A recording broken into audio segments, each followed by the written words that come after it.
you missed something, you may have. Here we are. Back. I needed to print from it. We had our hair and makeup come in. Hair and makeup crew come in. Fresh and touch us up. That was amazing. Completely planned.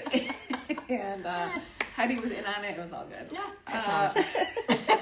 Or some of you may have noticed that Leah Make Dermshire was on with us. We did not see her. We just couldn't see her. Unfortunately hear her, so that was a little bit weird. She had her own private audience here with us, which was great, but we apologize for the technical difficulties. It is a staple of what we do. It could happen again, so we'll see. We'll try. Yeah.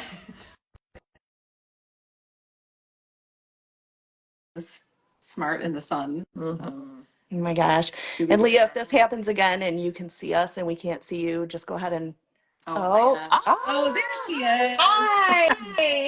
Sorry about that. That's okay. We don't know what happens most days. Was that- But we're here. We're glad you are. Were you here the whole time and we just couldn't see you? Yeah, I was here and the video was on like I was on. So I sat here the whole time. Like, I don't know if anybody can see me, but I'm going to just sit here and smile.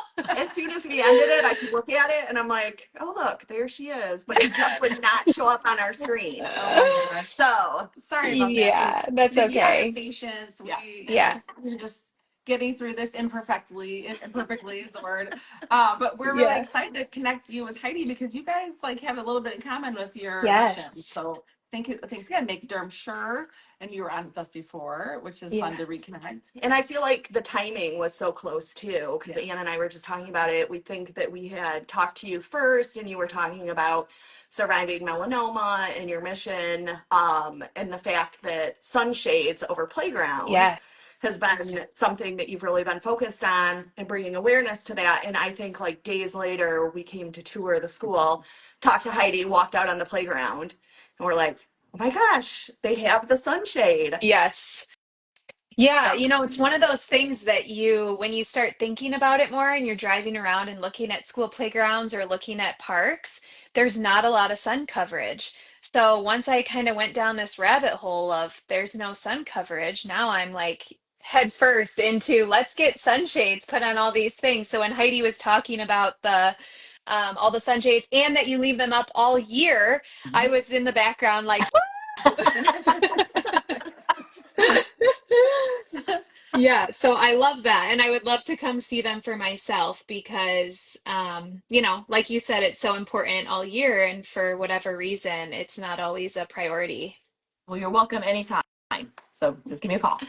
Yes. I was telling Leah because she was at one of our book clubs yesterday, and I was saying that I was recently at this convention, and in their convention hall, they had like a lot of different local companies that work with the park, so like playgrounds, and there were quite a few companies with the sunshades. And I was telling Leah, I'm like, we need to get you connected. You would be an amazing spokesperson for one of these companies, just to be like so passionate about this and really drawing awareness to it. So hopefully that will happen. Yeah. They're all listening right now. Yes. I'm sure. Tell us a little bit for people who great. don't know what your mission is with Make Dermshire. Can you give a little recap? Yeah, sure. So I was diagnosed with stage 3 melanoma 6 years ago, shortly after my son's first birthday.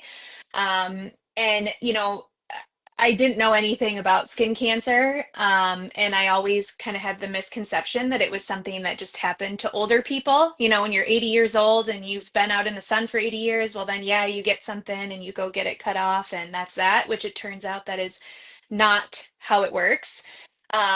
And so being that I was so young and had a young kid, and we actually had to hold off on having our daughter because of my diagnosis, there's so many things that go into a melanoma diagnosis that I really became passionate around just educating people so that young parents and then teaching their kids how important sun safety is. I mean, I was definitely a part of the generation that wore SPF 5 and I'd be in my bikini with my baby oil and did all of that and did tanning beds. And I'm just hoping that I can be providing that education awareness as someone that is not 80 years old. I don't know that a teenager would say that I'm young, but you know what I mean? Somebody that's not 80 years old that is a voice saying, hey, this is what happened to me. I don't want it to happen to you.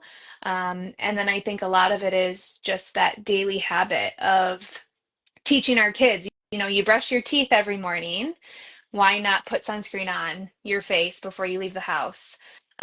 Just adding that, or wearing a hat when you go outside, putting a UPF shirt on, just normalizing that for our kids so that hopefully the next generation, we don't have such a rise in melanoma in people my age.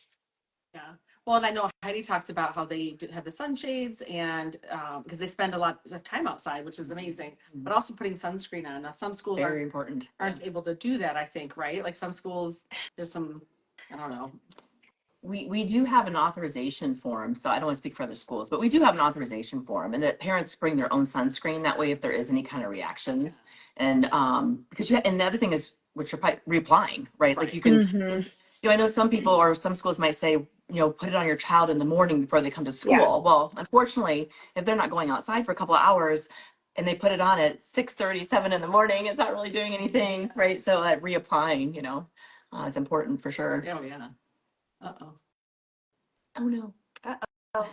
We can't hear you. We can... Okay. All right, there's the audio. You're back. I missed that last little part, but that is something that I'm really finding out about. And Michigan is a state that you're allowed to put sunscreen on kids at school. There's other states that classify sunscreen as like a medication.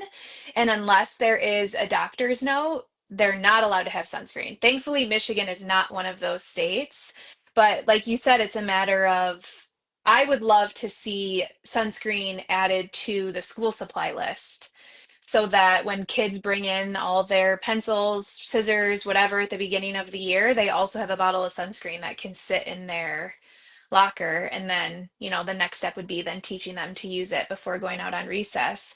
But that is the problem, Heidi, is that if we put it on our kids before, I know at my son's elementary school, they don't go out until noon-ish. So technically that 2-hour window is already passed.